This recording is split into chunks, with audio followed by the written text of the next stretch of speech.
And digital transformation to us means how do we take all of those data sources and turn it into actionable information for senior management? Welcome to Connected FM, a podcast connecting you to the latest insights, tools, and resources to help you succeed in facility management. This podcast is brought to you by IFMA, the leading professional association for facility managers. If you are ready to grow your network and advance in your career, go to ifma.org to get started. In this episode, we hear from Michael Saldi, CEO of facility software company SCLogic. Mike takes a deep dive into the expanding role of digital transformation, how this has impacted the FM industry, and what the future of FM will look like as Gen Z enters the workforce. Now, let's get into today's episode.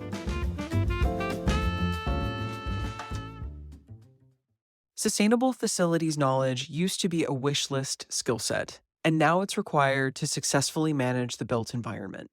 The IFMA Foundation, through the generosity of IFMA fellow Eric Teicholz and sponsors, wants to help more FMers get the training they need to run their facilities sustainably. You can do this by earning your Sustainability Facility Professional Credential, also known in the industry as the SFP.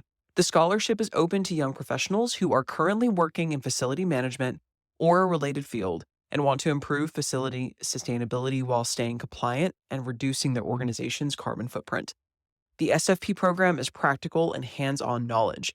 It teaches you everything you need to know to set your benchmarks so you can have a starting point for measurement and future reporting. Then it teaches you how to create a framework for change and how to practically apply the strategies and tactics taught in the SFP program to achieve your sustainability goals. Remember those benchmarks? Measurement and reporting, as well as how to communicate your efforts to leadership, is included in the program so you can show your leaders and stakeholders the impact your sustainability actions are having on your organization. Are you the next recipient of the Eric Teicholz Sustainability Scholarship? Learn more and apply at foundation.ifma.org.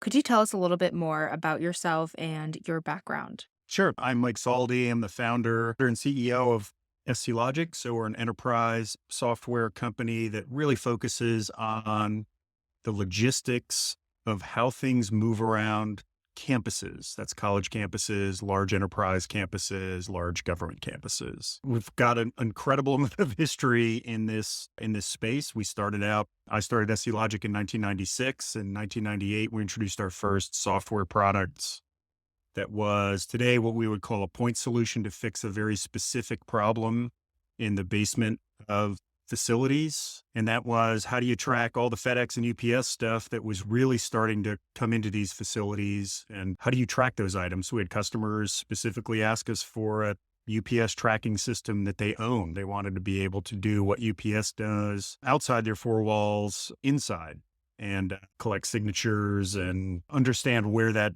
volume of packages was going and make sure they filled any compliance holes of, back in the day, it was almost always a FedEx envelope, right? Somebody paid money to get that envelope into the building, and did it make it to the desktop on time? That's how we built the company. We spent an awful lot of time in the basements of buildings, and that logistics process has, to what an outsider would be, a stunning amount of complexity and variability in how different organizations want to close that compliance gap. And all of that learning was built into our platform of how things move around facilities and campuses, and it's spread throughout the campus, the application. It even surprises me at times. It's no secret that digital transformation is sweeping the modern workforce, and this includes the FM industry. So before we dive into all things digital transformation, can you give us an overview of what this looks like in the FM industry? So digital transformation, to me, is really the combination of hundreds, potentially thousands of existing data sources and new data sources inside of facilities and how they operate. To use an example, SCLogic provides, and lots of other companies provide, a package tracking application that you use to manage the compliance of overnight items and shipped items that are coming into an office environment. And that's a data source. We're collecting data, we're putting it in our own database, and other companies are doing the same thing. There's the same for reprographics. There's the same for storage boxes. There's the same for maintenance and facilities. And there is just this endless amount of data being collected in applications, and lots of times still clipboards of items that are being managed and running these facilities. And digital transformation to us means, how do we take all of those data sources and turn it into actionable information for senior management? It's easier said than done, right? So, what do you think are some of the biggest challenges for facility managers trying to implement a digital transformation strategy? And what are some of those benefits to adding in that strategy and how it could improve their processes?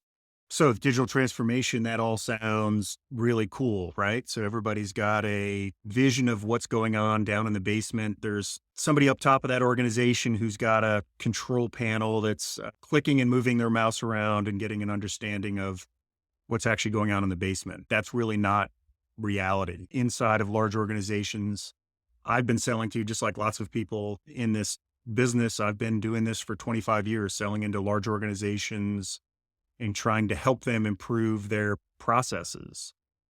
Every company, every organization, every university, every government agency, every bank has a stack of software products and clipboards that actually operate the business.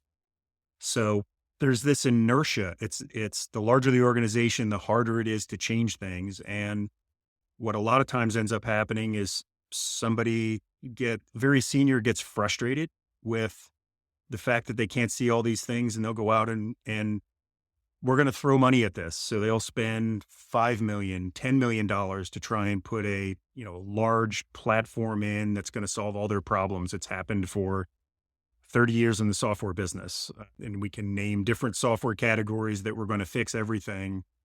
It's got to be this flexible, particularly in the age of AI and rapid software development.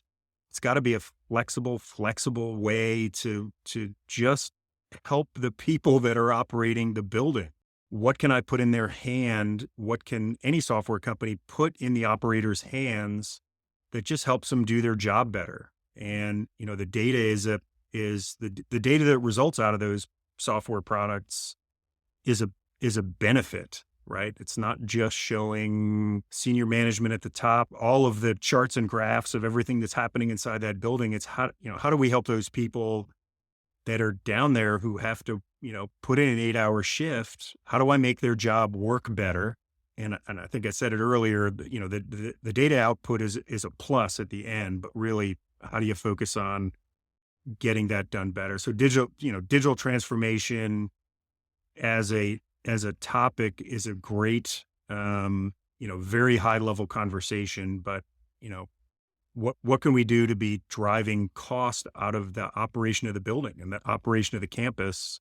And you do that by making everybody who has to do those jobs be able to get their job done better, faster, with a modern interface, with a mobile device, with a browser screens and reports that help them actually do their job better without somebody having to tell them what to do. How can we predict what has to happen? How can we predict volumes? How do we predict staffing? Those are the things that I think digital transformation really, really helps with. The data is a benefit afterwards. It's a plus.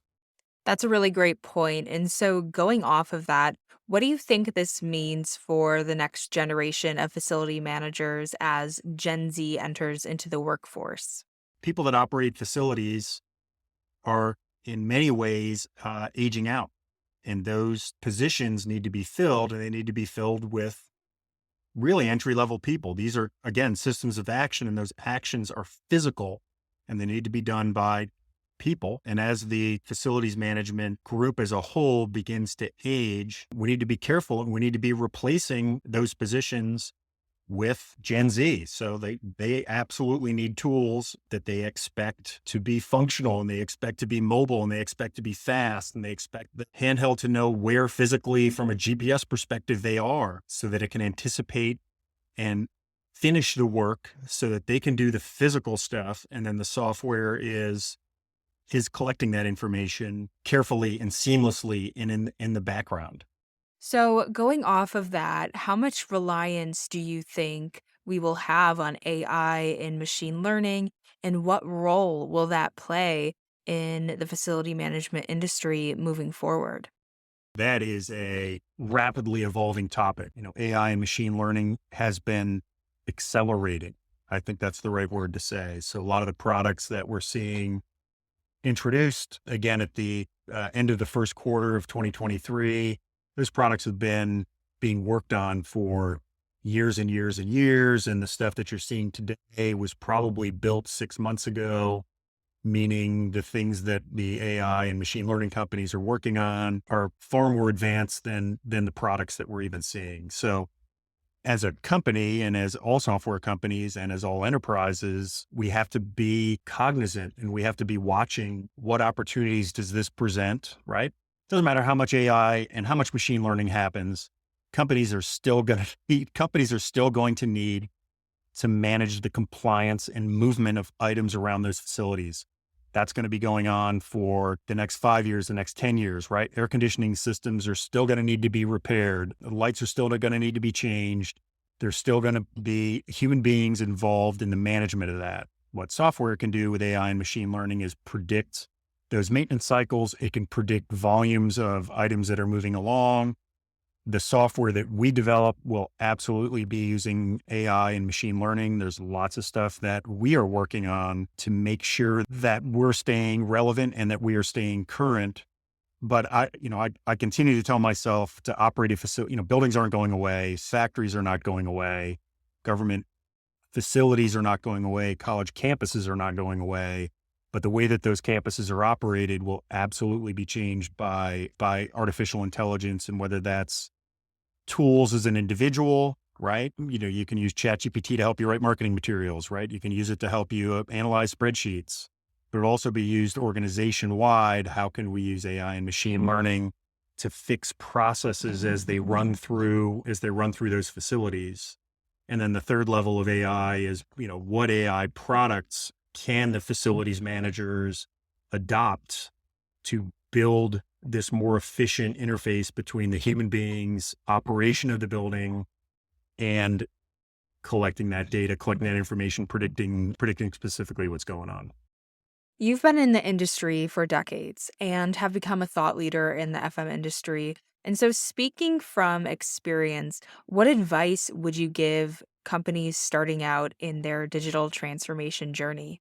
That is going to depend on each company and their environment, right? So digital transformation isn't a start or a stop, right? Digital transformation started 30 years ago, right? How do I add computers and software to the operation of either my manufacturing facility or my banking operations or my campus auxiliary services? How do I add software to that? And what's happened is software has grown and grown, and everybody expects it. We very rarely walk into a company that doesn't have a number of products that handle logistics inside of on those operations. So the first thing you have to do is assess where you are today. What are the current pain points of the current software stack that you have that's in the facility side? And take a look at all those, find different platform being something that can do more than one thing, that can consolidate data. That's not just a point solution to fix a very specific problem. Probably if you add the dollars up, you can add up all your point solutions that you're spending today in your FM space and come up with a pretty decent amount of dollars. You can combine those, if properly project managed, you can find a platform that can handle. We have one customer who's replaced so far 12 applications, 12 little point solutions, things that they may have written, things that they may have bought, spreadsheets that they might have had. They've taken those 12 things. They all had a logistics vein to them. Who touched it? Why did they touch it? When did you touch it? How did it move here? Where is it right now? That's a logistics application to us.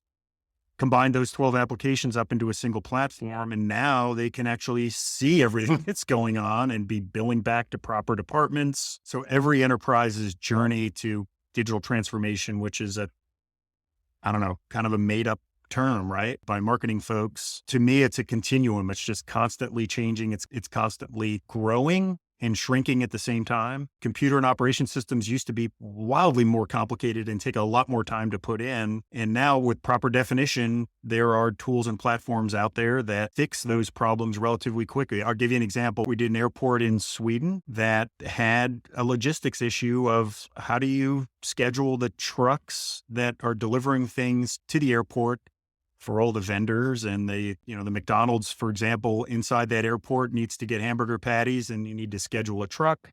That truck needs to go through security. They've got to schedule a dock. They need to unload those items. They need to track however many pallets they are, communicate with the McDonald's as to your delivery is here. Do you want it delivered to your store?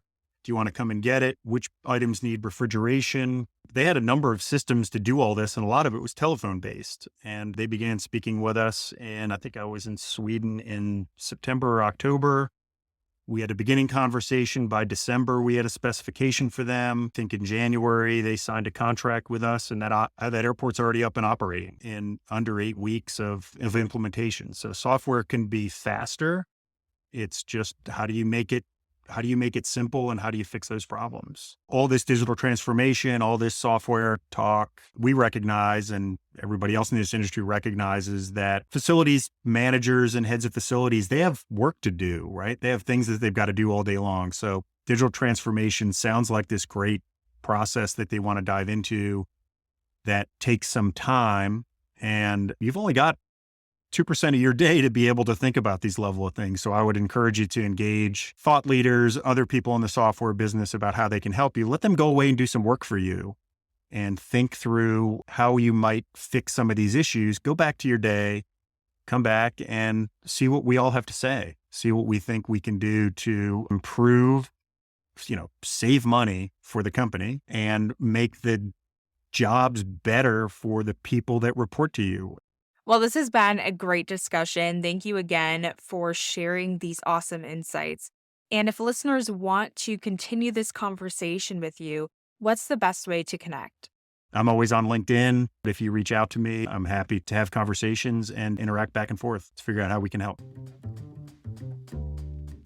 Thank you so much for listening. I hope you really enjoyed this episode. And as always, please don't forget to rate, review, and subscribe to the podcast for more incredible content.